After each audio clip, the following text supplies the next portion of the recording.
Bonjour et bienvenue sur le podcast consacré aux super-héroïnes et aux super-héros de la transition écologique.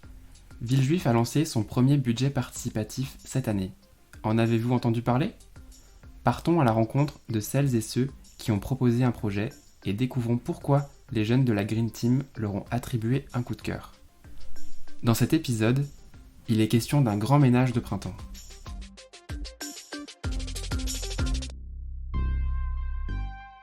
Bonjour, je m'appelle Virginie Beccali. Je vis en famille à Villejuif, donc avec mon mari et mes deux filles qui ont 9 ans et 6 ans, dans le quartier nord de Villejuif.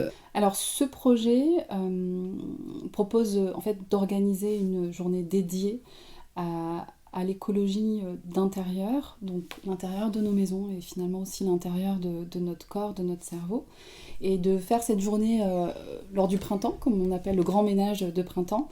Et l'initiative vise à sensibiliser les familles à notre rapport à la consommation, surconsommation et notre rapport à l'argent. Donc l'idée est simple, c'est d'inciter les habitants à trier, ranger, recycler, donner, transmettre, partager des biens qui s'accumulent dans nos maisons. Aider évidemment de la collectivité et de la mairie de Villejuif et peut-être faire intervenir des professionnels qui parlent de consommation pour réellement prendre conscience. Parce que moi, quand j'ai pris conscience individuellement de ma consommation en sortant tous mes placards, cuisine, chambre, etc., on prend conscience de la consommation, de notre encombrement physique et aussi notre encombrement cérébral. De manière un peu brutale, j'ai quitté le secteur bancaire il y a 2 ans et plus que jamais, je me suis remise en question sur ma manière de consommer et donc mon rapport au matériel et à l'argent. J'ai lu des livres comme celui-ci, Aimer les gens et utiliser les choses, qui sont de personnes qui ont fait un film ou des documentaires sur le minimalisme ou l'essentialisme, qui sont Joshua Milburn et Ryan Nicodemus. Et aussi ce livre qui me parle beaucoup, qui résonne beaucoup, qui s'appelle L'écologie d'intérieur de Marie Quérut.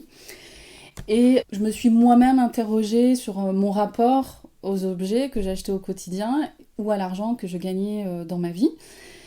Donc suite à ce départ, ce licenciement un peu brutal de la banque où je travaillais, et ce qui m'a permis de m'interroger dans ce grand moment-là, j'ai pivoté.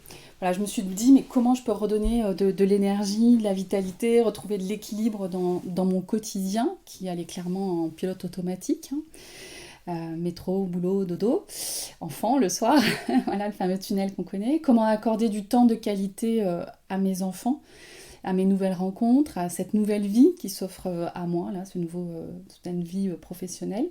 Comment alléger mon quotidien, mon agenda, mon cerveau parfois.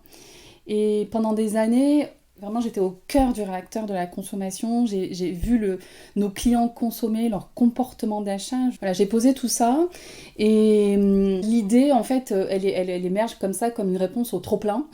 Trop-plein de travail, trop-plein de choses, trop-plein de rendez-vous, trop-plein de consommation, trop-plein d'objets, trop-plein de chaussures dans mon entrée.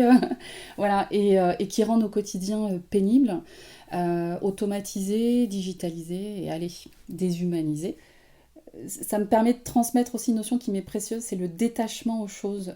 Non pas de désaimer les choses, mais de se détacher. On peut continuer à aimer, mais se détacher, c'est pivoter son point de vue sur les choses.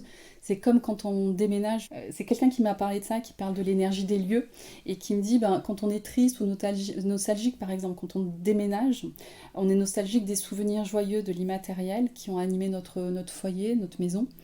Mais se dire qu'une autre jolie famille va en profiter et créer des moments de joie, c'est encore plus fort. Et j'aimerais bien qu'on mette ce rapport-là dans les choses, en fait. Se détacher en disant que ça va apporter aussi du bonheur aux autres.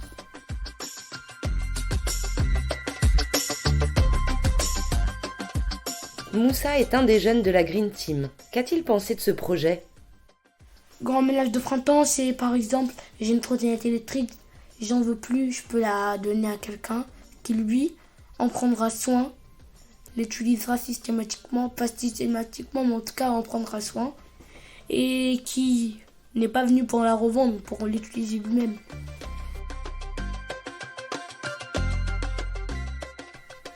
Merci pour votre écoute. Pour voter pour le budget participatif, Ça se passe 100% en ligne jusqu'au 8 novembre, minuit.